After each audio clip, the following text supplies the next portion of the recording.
ও প্রতিকূর যদি ভাঙড়ে প্রার্থী হয় তাহলে একটা পাতি কুকুর হয়ে যাবে, ঠিক আছে? প্রতিকূর থেকে পাতি কুকুর হয়ে যাবে। আর ও নাকি মুসলিম নেতা, ও মুসলমানই নয়, ও আবার মুসলিম নেতা হয়ে গেল। ওকে পাঠাবে নৌসাদকে হারানোর জন্য, তো পাঠিয়ে দিক, আমরা ওয়েলকাম করছি। আমরা ওকে বুঝিয়ে দেবো যে ও কত বড় মুসলিম নেতা। কারণ তৃণমূলে এখন একটা মুখ নেই যারা মুসলিম বলে পরিচয় দেবে। ফ্রেশ মাল ওই সিপিএমের গোডাউন থেকে পারচেস করেছে, যাতে দেখাবে যে এই ছেলেটার পিছনে কোনো কেস নেই, তোলাবাজি নেই, কিছু নেই। কিন্তু মুশকিল হলো ও তো মুসলমান নয়, চরম সাম্প্রদায়িক, এবং সেইটাও আজকে ভাষা থেকে বোঝা পাচ্ছে। যদি ওইখানে নৌসাদ সিদ্দিকীকে হারানোর জন্য যদি মুখ্যমন্ত্রী চ্যালেঞ্জ নিয়ে, তো আমরা চ্যালেঞ্জ নিচ্ছি নৌসাদকে ওখানে জেতানোর জন্য। আমাদের যদি ওখানে পড়ে থাকতে আমরা পড়ে থাকবো। আমাদের জোটের যত নেতা আছে আমি সবাইকে বলবো, চলো নৌসাদকে জেতাবো। নৌসাদ জিতলে তো আমাদের কথা বলবে। অতএব মুখ্যমন্ত্রী যদি চ্যালেঞ্জ করে, আর অভিষেক যদি চ্যালেঞ্জ করে ওকে হারাবে, তাহলে আমরাও চ্যালেঞ্জ নিচ্ছি, আমরা নৌসাদের সঙ্গে আছি, ওকে আমরা জিতাবো। যত ভোট এগিয়ে আসছে ভাঙড় তত উত্তপ্ত হচ্ছে। এটা তো দিনের আলোর মতো তৈরি, যেখানে মুখ্যমন্ত্রী বলেন ভাঙড় চায়, অভিষেক বলে ভাঙড় চায়। মানে ৭৭টা বিজেপি যদি এমএলএ বার করে কোনো অসুবিধা নেই, ওদের দুধ ভাত খাইয়ে মমতা বন্দ্যোপাধ্যায় পুষে রাখবে, ওদের পুরো প্রোটেকশন দেবে, ওদের কোনো সমস্যা নেই। কিন্তু এই একটা নৌসাদ সিদ্দিকী বেরোতে ওদের যেন পথের কাটা হয়ে গেছে, ওইটাকে গুড়িয়ে দেওয়ার জন্য ৯খানা থানা করতে হবে কেন?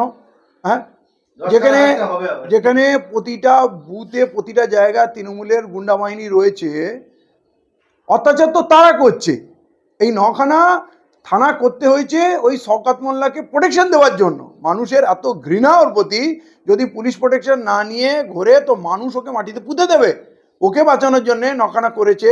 আর ইলেকশনে যে খুন খারাপ হয়েছে সবই আমরা দেখেছি। মুখ্যমন্ত্রী নিজে, অভিষেক নিজে বলছে আমার ভাঙড় চাই যে কোনো মূল্যে। তাহলে যে কোনো মূল্যে মানে কি? আপনার ভোট হচ্ছে, আপনার শাসক দল, আপনাকে মানুষ ভোট দিচ্ছে না, তারপরে আপনি গুন্ডাগার্দি করে জোর করে বুথ দখল করে নেবেন? ক্যানিং পূর্বটা তো আপনারা বুথ দখল করে নিয়েছিলেন, বন্দুক দেখিয়ে জেতা প্রার্থীকে তাড়িয়ে দিলেন। সে একটা সাধারণ সিধা সাদা শিক্ষক মানুষ, পালিয়ে যেতে প্রাণ নিয়ে বাধ্য হলো, তারপরে আপনারা লুটপাট করলেন। তো এখন আপনি বলছেন একটা চাই, কারণ একটাই কারণ, ওখানে যা তাণ্ডব হচ্ছে মুখ্যমন্ত্রীর নেতৃত্বে, অভিষেকের নেতৃত্বে হচ্ছে। কারণ ওরা চাচ্ছে যে কোনো মূল্যে নৌসাদকে হারাতে হবে। ভাঙড় সবসময় সুরদের বিপক্ষে হাঁটে। যখন সিপিএম ছিল তখন তৃণমূলকে জিতেছে, বর্তমান তৃণমূল ক্ষমতা এসেছে, আইএসএফকে জিতেছে। তো ভাঙড়ের মানুষ বলছেন যে 2011 সালের আগে যে সরকার ছিল, অর্থাৎ বাপর সরকার, অনেক ভালো ছিল। তৃণমূলের সরকারের মানে গণতন্ত্রকে হত্যা করছে। তারা শুধু এই থানাগুলো বাড়িয়েছে বিরোধীদেরকে দমন করার জন্য, আর শাসকদেরকে উস্কানি দিয়ে তারা যাতে গন্ডগোল তৈরি করে বিরোধীদের সঙ্গে। এই পর্যন্ত কি বলবেন? না, থানাগুলো এখন টিএমসির পার্টি অফিস, ওখানে পুলিশের উর্দিতে হারমাত বাহিনী থাকে। ওরা মানুষকে তুলে এনে জোর করে পিস্তল দেয়, গাঁজা দেয়, বলে তোকে কেস দেবো, বাড়ি আক্রমণ করে, ভয় দেখায়, মিথ্যা কেসে জেলে পুরে দেয়, এবং বলে তুই তৃণমূল করবি কিনা বল, তুই তৃণমূল করবি বাঁচবি, আর নাহলে তোকে আমরা শান্তিতে বাঁচতে দেবো না। এইটা হচ্ছে পুলিশের কাজ। তাহলে মানুষ কোথায় যাবে বিচার চাইতে, সুরক্ষা চাইতে? পুলিশ তো সব থেকে বড় দানব হয়ে গেছে। অতএব এই তৃণমূলকে শেষ না করতে পারলে বাংলা বাঁচবে না। আর তৃণমূলটা শেষ হলে বিজেপি অটোমেটিক উঠে যাবে। বিজেপিকে পুষে রেখেছে এই তৃণমূল, এবং তার জন্য বলছি বাংলার মানুষকে জোট বাঁধতে হবে। এবং আমি বলে দিলাম, যদি ওইখানে নৌসাদ সিদ্দিকীকে হারানোর জন্য যদি মুখ্যমন্ত্রী চ্যালেঞ্জ নিয়ে, তো আমরা চ্যালেঞ্জ নিচ্ছি নৌসাদকে ওখানে জেতানোর জন্য। আমাদের যদি ওখানে পড়ে থাকতে আমরা পড়ে থাকবো। আমাদের জোটের যত নেতা আছে আমি সবাইকে বলবো, চলো নৌসাদকে জেতাবো। নৌসাদ জিতলে তো আমাদের কথা বলবে। নৌসাদ আলাদা পার্টি থাকুক আর আমাদের সঙ্গে জোট করুক না করুক, নৌসাদ জিতলে তো আমাদের কথা বলবে, আর এতদিন আমাদের কথা বলেছে। অতএব মুখ্যমন্ত্রী যদি চ্যালেঞ্জ করে, আর অভিষেক যদি চ্যালেঞ্জ করে ওকে হারাবে, তাহলে আমরাও চ্যালেঞ্জ নিচ্ছি, আমরা নৌসাদের সঙ্গে আছি, ওকে আমরা জিতাবো। ইতিমধ্যে সোশ্যাল মিডিয়া ভাইরাল হচ্ছে যে প্রতিকূল রহমান সদ্য যে তৃণমূলে যাওয়া, তাকে ভাঙড়ে প্রার্থী করবে, কি বলবো? ও প্রতিকূর যদি ভাঙড়ে প্রার্থী হয় তাহলে একটা পাতি কুকুর হয়ে যাবে, ঠিক আছে? প্রতিকূর থেকে পাতি কুকুর হয়ে যাবে। ওর কোনো অকাত আছে? ও কোনো নেতা? ওর কোনো চরিত্র আছে? ও যখন থেকে বেরিয়েছে তৃণমূলে, তখন কখনো জামাতকে আক্রমণ করছে, কখনো এসডিপিআইকে, কখনো এসআইওকে, কখনো ওয়েলফেয়ার পার্টিকে। তাহলে এতদিন সিপিএমে ছিল, এই কথাগুলো বলেনি।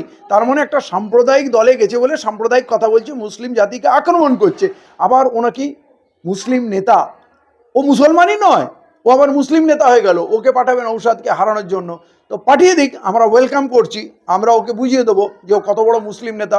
কারণ তৃণমূলে এখন একটা মুখ নেই যারা মুসলিম বলে পরিচয় দেবে, ফ্রেশ মাল ওই সিপিএমের গোডাউন থেকে পারচেস করেছে যাতে দেখাবে যে এই ছেলেটার পিছনে কোনো কেস নেই, তোলাবাজি নেই, কিছু নেই।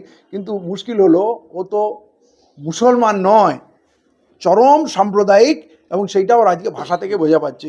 অতএব এই ভাড়াটিয়া সৈনিক নিয়ে মুখ্যমন্ত্রী মুখ বাঁচাতে পারবে না। তৃণমূল যখন দল তৈরি হয়, এই ভাঙড় থেকে প্রথম বিধায়ক উপহার দিয়েছিল ভাঙড়ের মানুষ, অর্থাৎ জন্মলগ্ন থেকে ভাঙড়ের মানুষ তৃণমূলকে সমর্থন করেছে। আর সেই জায়গায় তৃণমূলের কাউকে না পেয়ে ওখানকার অবজারভার হলো সিপিএম থেকে আসা, আর শুনতে পাচ্ছি প্রার্থী করবেন যিনি প্রতিকুর রহমান, নবাগত তৃণমূল থেকে আসা। তাহলে যারা ওই জায়গায় তৃণমূলকে বিধায়ক উপহার দিলেন, তৃণমূল করলেন, সিপিএম আক্রমণ হলেন, তাদের কোনো দাম নেই, তাদের কোনো নেতা নেই, এটা কি বলবেন? দেখেন, যখন সিপিএমের রাজত্ব ছিল তখন ওরা তৃণমূলকে জিতিয়েছিল, আরাবুলকে। আবার যখন তৃণমূলের রাজত্ব আসলো তখন ওরা আরাবুলকে হারিয়েছে। ওরা ডক্টর রেজাউল করিমকে হারিয়েছে, এবং ওদের একটা বিচিত্র চরিত্র, ওরা একটা যোদ্ধা এবং সচেতন, এবং ওদের আত্মসম্মান বোধ এত বেশি, আজ নয়, ওরা একসময় হাসানুজ্জামানকেও বারে বারে ওখান থেকে জিতিয়েছে। ওরা একটা বিপ্লবী চরিত্র। কেউ যদি মনে করে বম বন্দুক দিয়ে আমি ভাঙড়ের মানুষকে গোলাম করব, তাহলে বললাম তার ভিটেমাটি খালি হয়ে যাবে, তার রাজত্ব চলে যাবে। আজ ভাঙড়ের অত্যাচার কিন্তু শুধু ভাঙড়ের মানুষ দেখছে না, আমরা দেখছি, এবং এটা বাংলার মানুষকে শিক্ষা নিতে হবে। যেভাবে নন্দীগ্রামের গণহত্যার পর যেভাবে আমরা বামফ্রন্টকে মুছে দিয়েছিলাম, সেইভাবে বাংলার মানুষকে এইবারে দায়িত্ব নিয়ে তৃণমূলকে মুছে দিতে হবে। এই কাইজার এবং আরাবুল তারা পুরনো তৃণমূল। আরাবুল ইসলাম এই জায়গার প্রথম বিধায়ক হয়েছিল, আর কাইজার তৃণমূল পটুয়া। তারা কার্যত দল থেকে ছুট, তারাও নিজের প্রাণ নিয়ে আশঙ্কা প্রকাশ করছে, প্রাণ সংশয়ের আশঙ্কা। কি বলবেন এই প্রসঙ্গে? এটা তৃণমূলের কালচার, খুন খারাপা করা এদের অভ্যাস, এবং যে বেশি টাকা দেবে, যে যত বড় তোলাবাজ হবে অভিষেকের কাছে, মমতার কাছে, তার সম্মান তত বেশি হবে। যদি কাইজার ফাইজাররা তোলা বেশি দিতে পারেনি তাই তারা হারিয়ে গেছে, এবারে যদি শওকত মোল্লা থেকে বেশি তোলা জাহাঙ্গীর দেয় তাহলে জাহাঙ্গীর মালিক হবে। এবং বলে দিলাম, এই শওকত মোল্লাকে হয়তো টিকিট দেবে না, আর যদি টিকিট ও পেয়েও যায়, হারলে ওর এনকাউন্টার হয়ে যাবে, ওর মার্ডার হয়ে যাবে। এইটা আজকের দিনে আপনারা লিখে রাখুন। শেষ প্রশ্ন করবো এই প্রসঙ্গে। সর্বশেষ ভাঙড়ের মানুষ মমতা ব্যানার্জির যে যত সব জনমুখী উন্নয়ন করছেন, যুবশ্রী দিচ্ছে, লক্ষ্মীর ভান্ডারের টাকা বাড়ালো, এই সমস্ত কিন্তু আমরা ভাঙড়ের মানুষের মহিলা পুরুষ তারা সব প্রত্যাখ্যান করছে, আমাদের এগুলো প্রয়োজন নেই, আমরা চাই নওশাদ সেই জায়গার বিধায়ক। সেই ভাঙড়ের মানুষের উদ্দেশ্যে আপনি কি বার্তা দেবেন? ভাঙড়ের মানুষকে সবসময় শ্রদ্ধা করি, স্যালুট জানাই। ওরা বাংলাকে পথ দেখাচ্ছে, ওরা প্রকৃত বিদ্রোহী, আত্মসম্মান বোধ নিয়ে ওরা চলে। এই ভিক্ষার লক্ষ্মী ভাণ্ডার, ভিক্ষার ভাতা আমরা চাই না। আমরা পরিশ্রম করে রোজগার করে আমরা আমাদের সংসার চালাতে চাই, বাংলাকে আমরা চালাতে চাই। এই ভিক্ষার বহরে করেছে কি, উনি আমাদের স্কুলগুলোকে তুলে দিয়েছেন, মাদ্রাসাগুলোকে ধ্বংস করেছেন, মসজিদ কবরস্থানের জায়গাগুলোকে নিজের নামে করে নিয়েছেন সরকারি রেকর্ডে। উনি ওয়াকাফ আন্দোলন করতে দেননি, আমাদের শাসিয়েছেন। ওয়াকাফ নিয়ে কথা হবে না, গুলোগুলি করলে আমার থেকে বড় শত্রু হবে না। অতএব শত্রুর সামনে দাঁড়িয়ে শত্রু তো বলছে আমি তোমার সব থেকে বড় শত্রু। এসআইআরে অন্তত 1 কোটি মানুষের যদি আজ নাম বাদ যায়, বা 50 লক্ষ মানুষের নাম যদি বাদ যায়, যাদের মধ্যে বড় অংশ মুসলমানের, তার মূল নায়িকা হবেন মুখ্যমন্ত্রী মমতা বন্দ্যোপাধ্যায়। তিনি